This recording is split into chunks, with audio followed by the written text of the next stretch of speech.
Sadako സസാക്കിയുടെ കഥയിലേക്ക് പോകാം. Sadako സസാക്കിയുടെ ജനനം ജനുവരി 7, 1943 ജപ്പാനിലെ ഹിരോഷിമയിലായിരുന്നു ജനിച്ചത്. അവരുടെ മരണം ഒക്ടോബർ 25, 1955 12-ാമത്തെ വയസ്സിലായിരുന്നു സഡാക്കോ സസാക്കി എന്ന കൊച്ചു ബാലിക മരണത്തിന് കീഴടങ്ങിയത്. മരണകാരണം രക്താർബുദമാണ്. അവരുടെ അച്ഛൻ്റെ പേര് ഷിക്കിയോ സസാക്കി, അമ്മയുടെ പേര് ഫുജിക്കോ സസാക്കി. സഡാക്കോ സസാക്കിയുടെ കഥ കേൾക്കുന്നതിന് മുമ്പ് നമ്മൾ ഓരോരുത്തരും അറിയേണ്ട വേറൊരു കഥയുണ്ട്.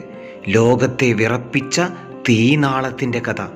2ാം ലോക മഹായുദ്ധത്തിൻ്റെ അവസാന ദിനങ്ങളിലാണ് ലോകമനസാക്ഷിയെ ഞെട്ടിച്ച 2 മഹാദുരന്തങ്ങൾ അണുബോംബിൻ്റെ രൂപത്തിൽ ജപ്പാനിലെയും ഹിരോഷിമയിലും നാഗസാക്കിയിലും വന്നു പതിച്ചത്. ശാന്തസമുദ്രത്തിലെ ടിനിയേൻ ദ്വീപുകളിൽ നിന്നും പൈലറ്റായ പോൾ ടിബറ്റിൻ്റെ നേതൃത്വത്തിൽ 1945 ഓഗസ്റ്റ് 6 പുലർച്ചെയായിരുന്നു എനോളഗെ എന്ന അമേരിക്കൻ ബോംബർ വിമാനം ജപ്പാനെ ലക്ഷ്യമാക്കി കുതിച്ചത്.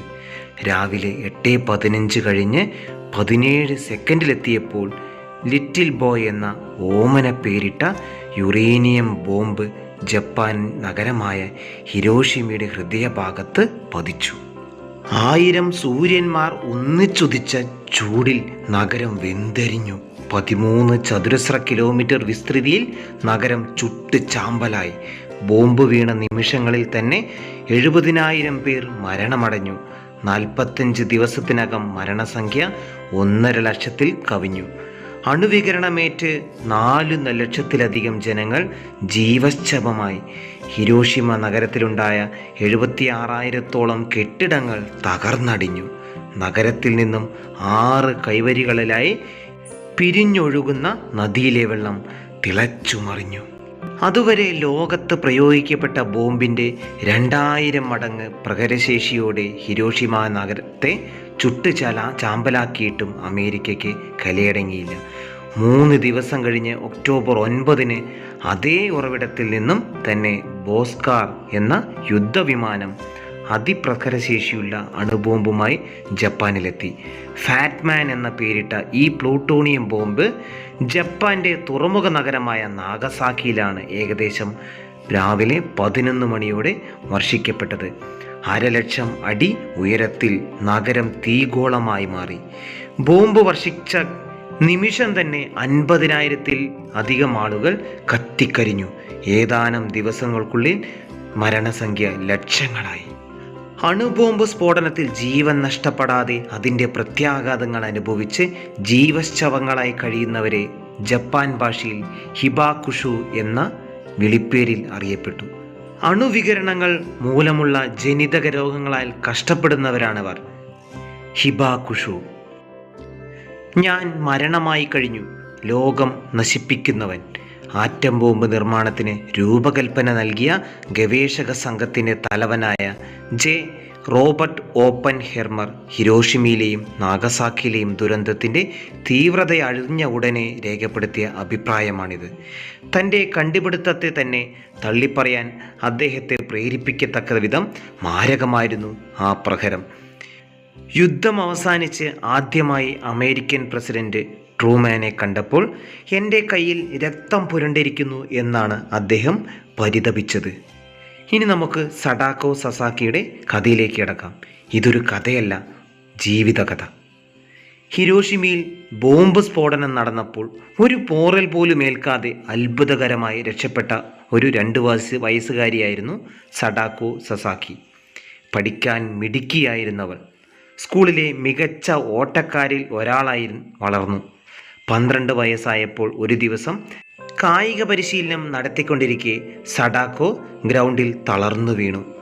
ആശുപത്രിയിൽ എത്തിച്ച് പരിശോധനയ്ക്ക് വിധേയമാക്കിയപ്പോൾ അണുവികിരണം മൂലമുള്ള ആറ്റോമിക് റേഡിയേഷൻ സിൻഡ്രം എന്നു പേരുള്ള രക്താർബുദം സഡാക്കോവിനെ കീഴടക്കി കഴിഞ്ഞുവെന്ന് മനസ്സിലായി. മരണത്തോട് മല്ലടിച്ചു കൊണ്ടിരുന്ന ആ കൊച്ചുമിടുക്കിയെ ആശ്വസിപ്പിക്കാൻ കൂട്ടുകാർ ഒപ്പം നിന്നു. കടലാസ് കൊണ്ട് 1000 കൊക്കുകൾ ഉണ്ടാക്കിയാൽ ഏത് അസുഖത്തിൽ നിന്നും രക്ഷപ്പെടാമെന്ന ഒരു വിശ്വാസം ജപ്പാനിൽ പ്രചാരണത്തിലുണ്ടായിരുന്നു. കൂട്ടുകാരുടെ ഉപദേശപ്രകാരം സഡാക്കോ മരണക്കിടക്കയിലിരുന്ന് കടലാസ് കൊക്കുകളെ ഉണ്ടാക്കാൻ തുടങ്ങി. കൊക്കുകളുടെ എണ്ണം 644 തികഞ്ഞപ്പോൾ 1955 ഒക്ടോബർ 25 മരണം അവളെ മാടി വിളിച്ചു. പിന്നീട് അവളുടെ സുഹൃത്തുക്കൾ ചേർന്ന് 1000 എന്ന എണ്ണം പൂർത്തിയാക്കി. ആ കൊക്കുകളെ അവളോടൊപ്പം ദഹിപ്പിച്ചു. പിന്നീട് സഡാക്കോയും അവളുടെ ഒറിഗാമി കൊക്കുകളും ലോക സമാധാനത്തിൻ്റെ പ്രതീകമായി ലോകമെങ്ങും അറിയപ്പെട്ടു തുടങ്ങി. ഹിരോഷിമയിൽ അണുബോംബ് വർഷം നടന്നപ്പോൾ അവിടെ ഒരു ആശുപത്രിയിൽ ഡോക്ടറായി സേവനമനുഷ്ഠിച്ച താഹേക്കുമോ ആ രംഗത്തെക്കുറിച്ച് വിവരിക്കുന്നത് ഇങ്ങനെയാണ്: സ്ഫോടന സ്ഥലത്തിന് തൊട്ടടുത്തുള്ള മെഡിക്കൽ സെൻ്ററിലേക്ക് ഞാൻ ഓടിച്ചെന്നു. ആളുകൾ സഹായം അഭ്യർത്ഥനയുമായി എന്നെ വളഞ്ഞു. മിക്കവർക്കും സംസാരിക്കാൻ പോലും പറ്റുന്നുണ്ടായിരുന്നില്ല. മാംസകഷ്ണങ്ങൾ ശരീരത്തിൽ തൂങ്ങിക്കിടക്കുന്നു. മെഡിക്കൽ സെൻ്ററിൽ തകർന്ന് തരിപ്പണമായിരിക്കുന്നു. എവിടെയും ശവശരീരങ്ങൾ. ജീവൻ അവശേഷിക്കുന്നവർക്ക് എഴുന്നേൽക്കാനോ സംസാരിക്കാനോ ശക്തിയുണ്ടായിരുന്നില്ല. ഇതാണ് ഞങ്ങൾക്ക് പറയാനുള്ളത്. ഇതാണ് ഞങ്ങൾക്ക് പ്രാർത്ഥിക്കാനുള്ളത്. ലോകത്ത് സമാധാനം ഉണ്ടാകണേ.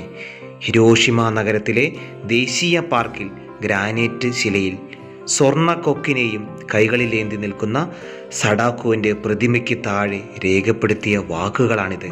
കൂട്ടുകാരുടെ മരണം നടുക്കിയ സഡാക്കോയുടെ ക്ലാസ്സിലെ 39 കൂട്ടുകാരും അധ്യാപകരും അടങ്ങിയിരുന്നില്ല. കുട്ടികളിൽ നിന്നു തന്നെ പണം സമാഹരിച്ച് സഡാക്കോയ്ക്കായി ഒരു സ്മാരകം പണിയാൻ അവർ തീരുമാനിച്ചു. ജപ്പാനിലും പുറത്തുമുള്ള വിദ്യാർത്ഥികൾ ആ ഉദ്യമത്തോട് സഹകരിച്ചപ്പോൾ യുദ്ധക്കെടുതിക്കെതിരായ നിത്യസ്മാരകമായി ഹിരോഷിമയിൽ ഒരു പീസ് പാർക്ക് ഉദയം ചെയ്തു. എല്ലാ വർഷവും ഹിരോഷിമ ദിനത്തിൽ ലോകത്തിൻ്റെ നാനാ ഭാഗത്തു നിന്നുള്ള കുട്ടികൾ അവിടേക്ക് കടലാസ് കൊക്കുകളെ അയച്ചു കൊടുത്തു. സഡാക്കോയ്ക്കുള്ള സമ്മാനമായി ആ കൊക്കുകൾ സഡാക്കോയുടെ പ്രതിമയ്ക്ക് കീഴെ കൂമ്പാരങ്ങളായി. ഇനിയൊരു യുദ്ധം വേണമോ? നാം ഓരോരുത്തരും ചിന്തിക്കേണ്ട ഒരു ചോദ്യമാണ്. ഇനിയൊരു യുദ്ധം വേണമോ?